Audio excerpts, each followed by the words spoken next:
Bonjour, je suis Rohan Enberg, plus connu sous le nom de Chef Rohan. Bienvenue chez Napoléon.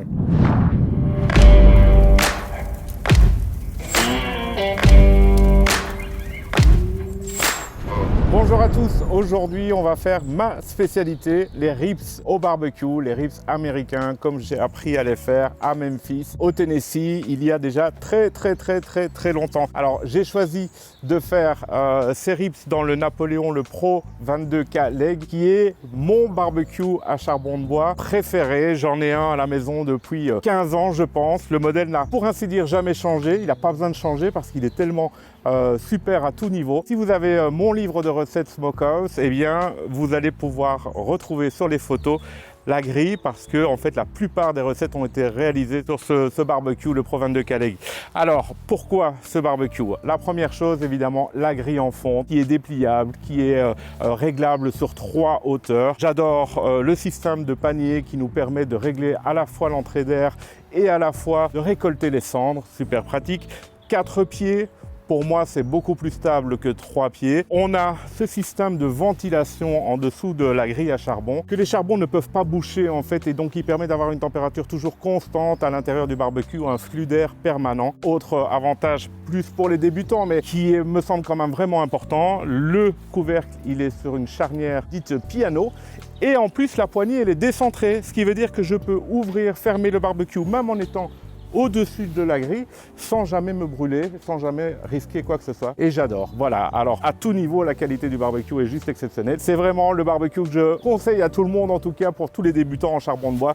C'est le numéro 1 à mon sens. Alors, au niveau de la recette, c'est très simple. On a des ribs. Pour réaliser des ribs, en fait, il faut être assez attentif si on veut bien les faire parce que ça a tendance à brûler assez vite, on a très peu de viande près des os. Ça prend un petit peu de temps au niveau de l'apprentissage de la technique, bien gérer la température, il ne faut pas que ça soit trop chaud, il ne faut pas que ça soit trop froid. Mais une fois qu'on a trouvé le réglage du barbecue, en fait c'est très simple. Alors on va utiliser des briquettes de charbon de bois pour pouvoir avoir une combustion lente, pas trop haute pendant toute la durée de la cuisson qui peut durer entre 4 et 6 heures. Ça dépend de la taille du rib, ça dépend de la quantité de viande qu'il y a sur les os, ça dépend aussi de la température du barbecue, ça dépend de plein de facteurs. Donc ça prend avec le temps, mais c'est pas très compliqué en soi. Il nous faut simplement pour la recette un petit peu de moutarde américaine pour faire coller le rub qu'on va utiliser. Le rub, c'est ce mélange d'épices à frotter que tous les pitmasters américains utilisent. En fait, c'est une marinade sèche et on ne frotte pas la viande avec ces épices, même si c'est ce qu'on appelle des épices à frotter. On va simplement saupoudrer et poser ces épices directement sur la viande. J'ai besoin d'un petit couteau à beurre. Pourquoi? Parce qu'à l'arrière du ribs, on a une membrane. Et cette membrane, elle est totalement imperméable et à la fumée et aux épices. Et du coup, en cuisant, cette membrane devient vraiment caoutchouteuse. Et le problème, c'est que c'est pas très bon en bouche, donc il faut la retirer. Mais comme cette membrane est très fine, c'est pas très simple de la retirer sans la déchirer, mais je vais vous montrer mon petit truc à moi qui fonctionne presque à tous les coups. On va utiliser du bois pour fumer et ce bois, je vais utiliser des chunks. Alors vous savez, quand vous allez dans les magasins de barbecue, vous avez soit des copeaux, soit de la sciure, soit des chunks. Alors les copeaux, c'est pour des fumages très rapides, 20 minutes, 30 minutes pour une entrecôte par exemple, ou bien pour mettre dans une boîte de fumage sur les barbecues à gaz, ça on utilise des copeaux. Si on veut faire du saumon fumé, par exemple, fumage à froid, là on va utiliser de la sciure. Mais quand on est parti pour des cuissons et des fumages de 4, 5, 6, 10, 15 heures parfois, on va utiliser des gros blocs de bois, des chunks, et ces gros blocs de bois vont venir se consumer mais très lentement, puisqu'ils sont gros, pendant toute la durée de la cuisson. Au niveau des chunks, il y a encore une chose à savoir, c'est que les bois que vous allez trouver dans les magasins, vous allez avoir différents types de bois. Vous allez avoir du pommier, du cerisier, du hêtre, du hickory. Ici, j'ai du prunier. Prunier, c'est exceptionnel sur les os à moelle, par exemple. Ça, c'est vraiment une découverte que j'ai faite il y a quelques années. C'est juste génial. Alors, il faut savoir que si vous utilisez des bois fruitiers, vous allez avoir une très belle couleur et une fumée douce. Si vous utilisez des bois durs comme le hêtre, le chêne, le mesquite, le hickory, là, vous allez plutôt aller sur des viandes rouges comme le bœuf, les gibiers, etc. Des viandes qui sont beaucoup plus fortes. Donc voilà, ici pour les ribs, c'est une viande blanche, donc je vais utiliser un bois fruitier.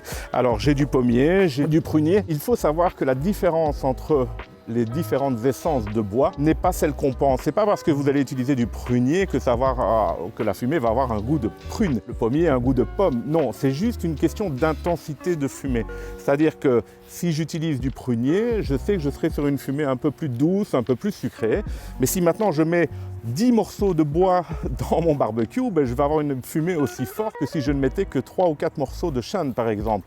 Donc tout est relatif en fait, ok? Ceci dit, le prunier apporte un vrai goût que je ne peux pas définir, mais c'est un vrai goût qui n'a rien à voir avec le fruit.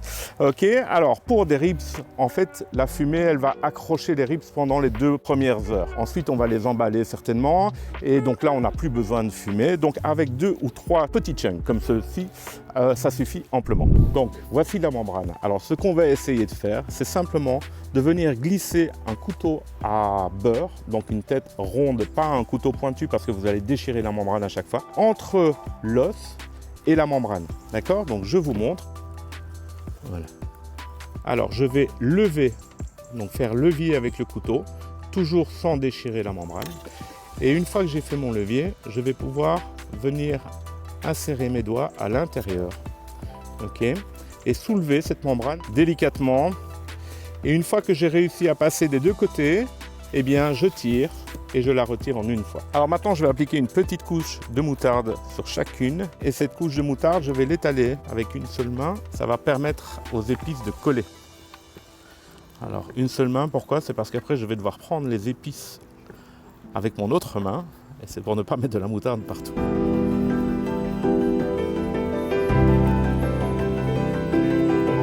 On retourne.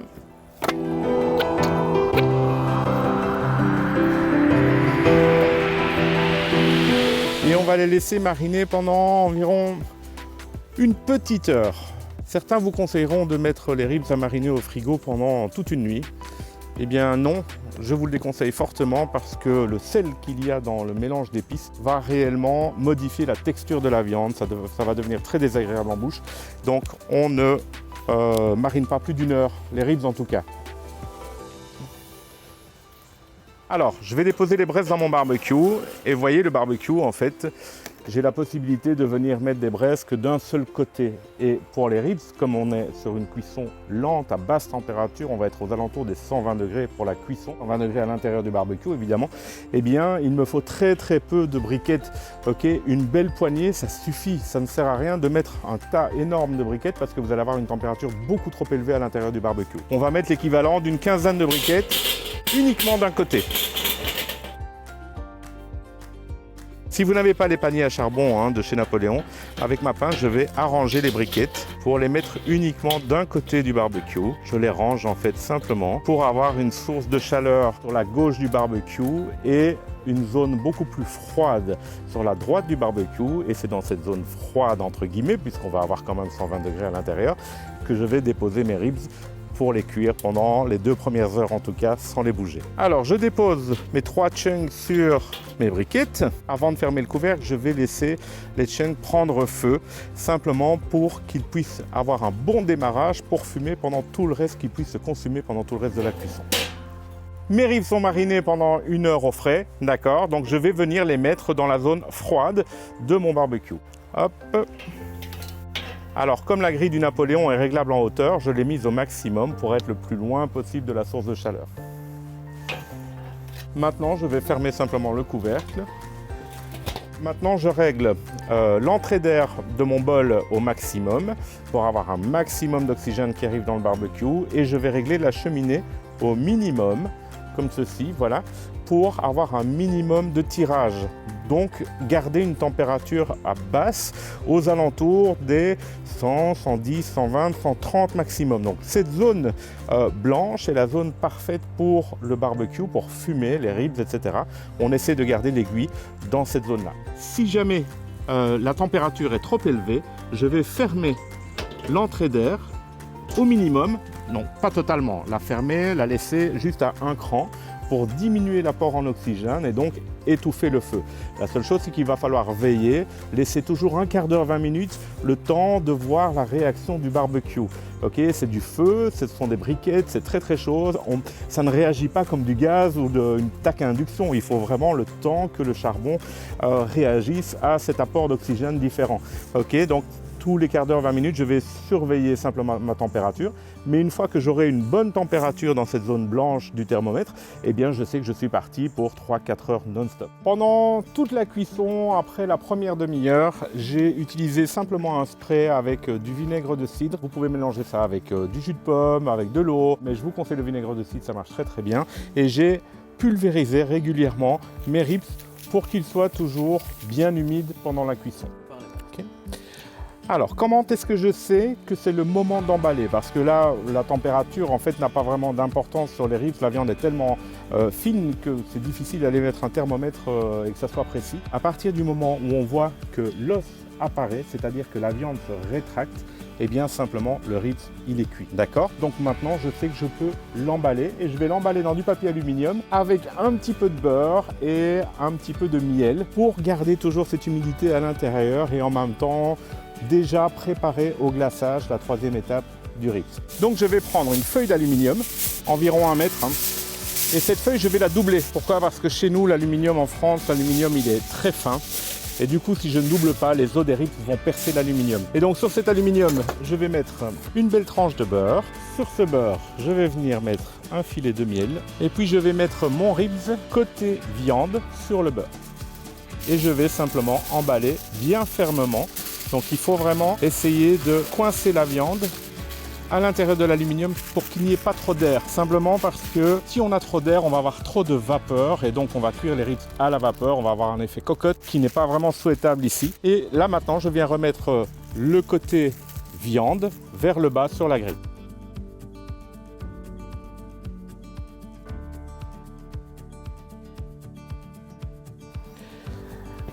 Alors là, on est reparti pour une demi-heure, 3/4 d'heure, 1 heure, ça dépend de nouveau de la quantité de viande que vous avez sur les ribs, ça dépend de la température de votre barbecue et de l'état de cuisson de la première cuisson, d'accord?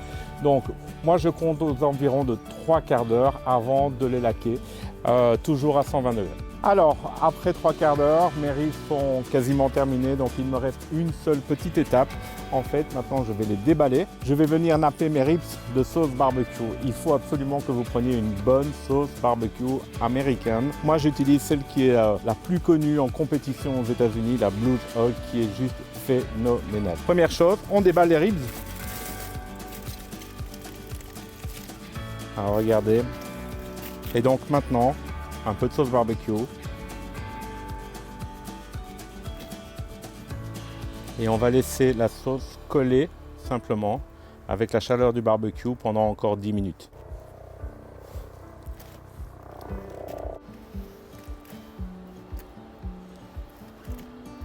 Je referme mon couvercle pour 10 minutes. Voilà, voilà. Ah, ils sont juste parfaits. Je vais vous en découper un pour que vous voyez ce que ça donne réellement. Donc quand on le découpe, on va le prendre dans l'autre sens pour repérer les os. Ok, et on va venir simplement chercher notre ribs.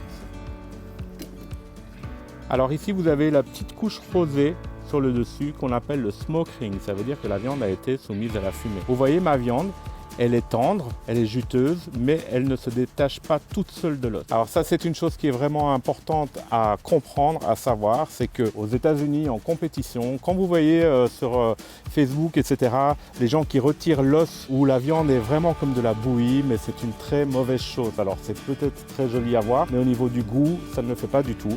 Et donc un ribs, normalement, quand on retire la viande de l'os, il faut que l'os soit simplement sec, comme ici. D'accord? L'os est sec, je sais retirer la viande de l'os sans aucun problème, donc elle se défait, mais elle ne se défait pas de trop, et ça c'est vraiment important.